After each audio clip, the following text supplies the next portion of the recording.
irmãos, Maria, semeadora de paz, de amor e de alguns conhecimentos espirituais. Porque eu sei que muitos desejam saber, desejam conhecer, porque veio ao mundo, porque está sofrendo, porque seu filho nasceu com problema, porque seu marido é dado ao alcoolismo, e um monte de infinidades, de tristezas, de aflições, de desespero. Porque nós estamos no mundo de provas e expiações e, como tal, ela já está se transformando para um mundo melhor. Mas por enquanto nós vamos ter que ter muita paciência, muita devoção, orar bastante, gente. Não descuide das orações, porque as violências estão cada vez maiores, as aflições, os desesperos. Reúna-se aos seus familiares ou amigos e orem sempre. Não é uma vez por dia só. E fica por isso mesmo. Se reúna. Peça, leia livros bons, né? Não precisa ser só de religião. Tem livros bons, gente, por aí. Muito bons que nos dizem, nos falam muitas coisas. Livros de poesias, né, dizendo sobre a vida, sobre a maneira de se comportar, de agir. Ponham músicas boas. Meditem. Quer ver um negócio excelente? A meditação.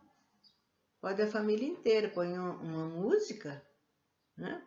E 15 minutos. Pode ser lendo uma poesia, pode ser só um fundo musical, né? E se liguem a Deus. Não há necessidade de fazer oração, apenas vocês mentalizam uma paisagem maravilhosa, um dia maravilhoso, uma flor, né? E tudo isso nos vai ajudar no nosso dia a dia, viu, gente? Nessas durezas que nós estamos passando. Não é esse nem aquele. É o planeta todo que está se modificando. Então, vou ler sobre a maneira de orar, né? O modo. O primeiro dever de toda criatura humana, o primeiro ato que deve assinalar o seu retorno à vida de cada dia é a prece.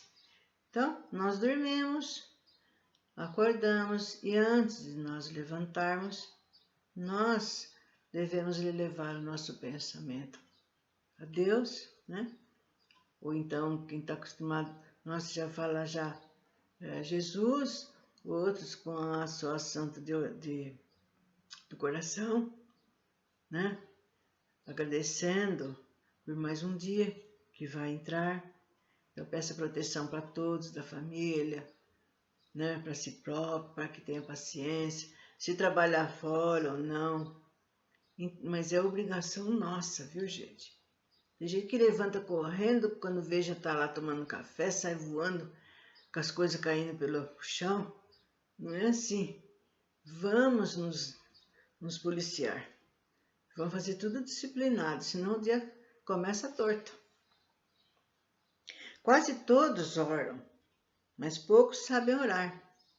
A prece do cristão, do espírito, ou de qualquer outro culto, deve ser feito logo ao se acordar.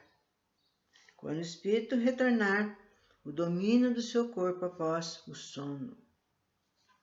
Deve elevar-se em agradecimento aos pés da majestade divina, com humildade, do fundo da alma, agradecendo todos os benefícios recebidos até aquele dia, pela noite transcorrida, durante o qual vos foi permitido, de modo inconsciente. É justo, pois, até junto de seus amigos, né? Alguns guias para renovar ao contato com eles vossas forças e confiança. Então, está dizendo que no nosso sono, gente, a gente se encontra com aqueles que foram nossos amigos, que foram nossos parentes em vidas passadas, ou mesmo aqueles que estão aqui encarnados. Né? Então a gente se reencontra, vai por aí afora fazer visitas, vai resolver determinados problemas, né? Porque enquanto a gente está encarnado, a gente pode-se dizer que está preso aqui, né? Então o sono nada mais nada do que isso. E às vezes a gente sonha e não sabe dizer o que foi, né? Parece que é tudo retorcido, mas aí é a própria espiritualidade que faz com que a gente não lembre, né? Que não é para a gente lembrar, que muitas vezes até atrapalha o nosso andamento enquanto estamos aqui encarnados. A prece deve levar-se humilde aos pés do Senhor para confessar a vossa fraqueza e suplicar amparo, indulgência e misericórdia. Então a finalidade da prece é para essa. Não é para ficar, Ave Maria, cheia de grande, daqui a pouco reza outra vez, daqui a pouco reza outra vez. Falei assim, mas para que você está rezando? Ah, para afirmar, para dar mais firmeza. Mas você entendeu? Ah, eu rezei. E não é por aí, gente. Não é por aí. Aquilo que a gente está rezando, a gente tem que ser do íntimo nosso, do fundo da nossa alma. Pedir com coração, com força, com devotamento, para a gente poder ser aceito aquilo que você está pedindo. Como eu já falei, desde que você esteja pedindo aquilo que você pode ter, né? Você mesmo sabe que tem coisas impossíveis. Então vocês vejam, mas se não for agora, uma outra vez, uma outra vida, porque não é só essa mesmo que nós vamos ter. E assim por diante. Vossa prece deve conter o pedido das graças de que tendes necessidade, mas das autênticas necessidades. Autênticas necessidades. Porque eu já falei que tem gente que pede coisas absurdas, como uma criança pede um pirulito para a mãe. Não é por aí. Tenha consciência daquilo que você está pedindo, né? Para um filho que está doente, para um vizinho que está desempregado. Rogai-lhe para vos conceder os bens mais preciosos. Isso daqui para todos nós, viu, gente? Olha, paciência, que muitos de nós não temos, e é verdade. No mínimo sobressalto a gente já quer achar ruim, já começa a cair fora, já começa a reclamar, né? E não é por aí. Nós temos que nos policiar muito nessa parte, senão nós não vamos poder trabalhar num benefício qualquer, que no primeiro bate-papo, no primeiro negócio, já cai fora, já não quer mais fazer mais nada. E não é por aí. Outra coisa, resignação. Aceitar aquilo que a pessoa está passando. Aceitar aquela dor, aquela falta, aquilo que aquele ser está passando. Que ele peça, ele mesmo peça para ter coragem, para ter força. Por quê? Gente, a gente está passando por coisas que a gente mesmo fez, que a gente mesmo semeou. Agora está na hora da colheita. E na hora da colheita ninguém quer. Cai fora. E também a fé, né? Que Jesus tanto pregou. Quando ele esteve aqui, ele falava muito da fé que a pessoa devia ter. Que até ele falava que se a pessoa tivesse a fé do tamanho de um grão de mostarda, removeria a montanha. Logicamente, ele falou de uma maneira simbólica. Diz que com o mínimo de fé que a gente já tem já é o suficiente, né? A gente tem que ter fé e confiança no nosso Pai que está lá no céu. Sempre que errarmos, devemos pedir perdão a Deus, sempre humildes. Perdoai-me, meu Deus, pois pequei, por orgulho, por egoísmo, por falta de caridade. Dá-me força para não mais falhar e a coragem para reparar os meus erros. Deus procede, sempre nós devemos proceder dessa maneira, independentemente de prece. Regulares de manhã, da noite, dos dias consagrados. Então quer dizer que não é só porque a gente está rezando, está orando, que a gente vai pedir. Está no ato ali, gente. Se está no dia a dia na sua casa, na rua, sem querer responder uma pessoa, ou tratou mal, ou foi preconceituoso, no ato a gente já tem que pedir perdão, né? Tem que pedir mesmo. E tem que ser humilde. A forma não é nada. O pensamento é tudo. Cada um deve orar conforme a sua convicção e de que mais lhe agrade. Os espíritos nunca determinaram uma forma padrão de prece. Uma condição essencial da prece, conforme diz o apóstolo Paulo, é a de ser inteligível, bem compreendida, a fim de que possa ser bem sentida com a alma. Precisa de ser dita numa língua entendida por aquele que ora. Se ele vai rezar, falar a língua portuguesa, fale direitinho na nossa língua, gente. Reze. Não precisa usar palavras difíceis. Use aquilo que seu coração está falando, de maneira fácil e modesta, para que seja elevada. As principais qualidades da prece são: clareza, simplicidade e precisão. Né? Seja claro. Olha, Deus, eu fiz tal coisa errada. Não precisa entrar que fez isso, que passou por uma rua, que subiu aqui. Tem jeito que vai explicar uma coisa e fala, conta uma fábula. E é simples. Infelizmente, perdi a paciência e falei, fiz isso. E com precisão. Eu peço o vosso perdão, eu peço a vossa luz para que me ilumine sempre. Então essa precisão é sem excesso de palavras também. Adjetivação inúteis. Quer dizer, palavras difíceis. Cada palavra deve ter a sua importância. Revelar uma ideia, tocar a alma. E devemos fazer, nessa hora, pensar, saber pensar.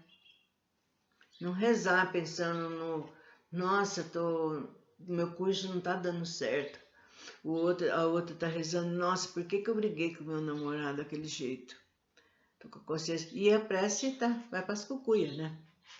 Tá rezando só com a boca, não com o pensamento.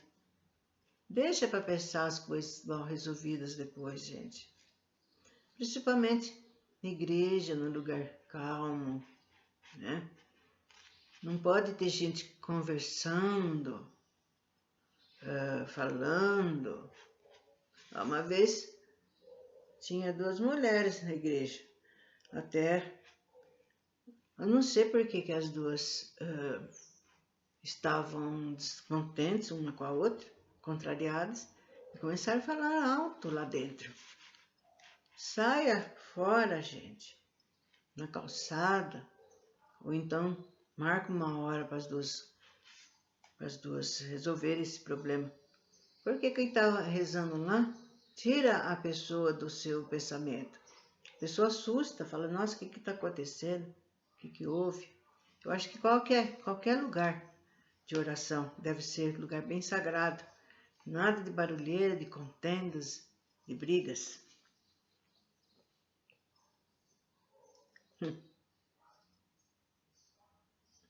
Bom, as preces reunidas nessa coletânea estão divididas em 5 categorias. Então a gente vai falar, gente, mais ou menos para posicionar as pessoas, né? Que se perdem. Nossa, para quem que eu devo orar?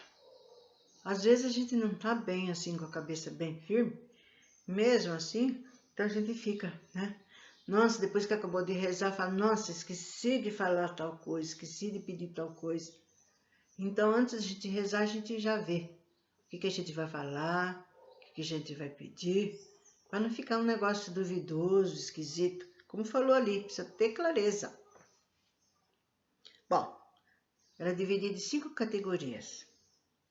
Primeiro, preces em geral.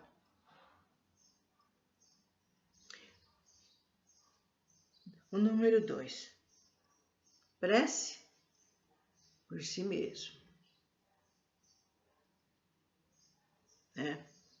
Nós não devemos ser egoístas, que tem gente que só pede, nossa, eu quero melhorar no serviço, porque eu não estou bem, porque eu preciso resolver com tal coisa. E não para, não dá um segundo para pensar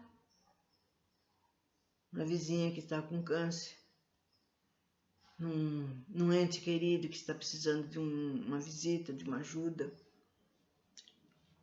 Número 3, preces aos encarnados. Então, esses preces aos encarnados, quer dizer, prece para todos aqui que estão nesse momento com a gente. Seja o lugar que for, país for, no nosso planeta. Não é porque eu estou aqui no Brasil que é só para os brasileiros. De uma maneira geral, gente. Os nossos irmãos que estão lá na Síria, lá recebendo bomba, torta e direita. O outro lá na África que não tem o que comer, num deserto, sem água. Outros lá que passou por um terremoto, maremoto, seja lá o que for. Número 4. Prece aos desencarnados. Então, todos os desencarnados, todos que fazem parte da parte espiritual, né? E não esquecer que não existe só no nosso país. A gente tem que pedir para todos nós que habitamos esse planeta. 5. Prece pelos doentes e obsidiados. Os espíritos recomendaram colocar a oração dominical, o Pai Nosso, no início da coletânea, não só como prece, mas também como símbolo.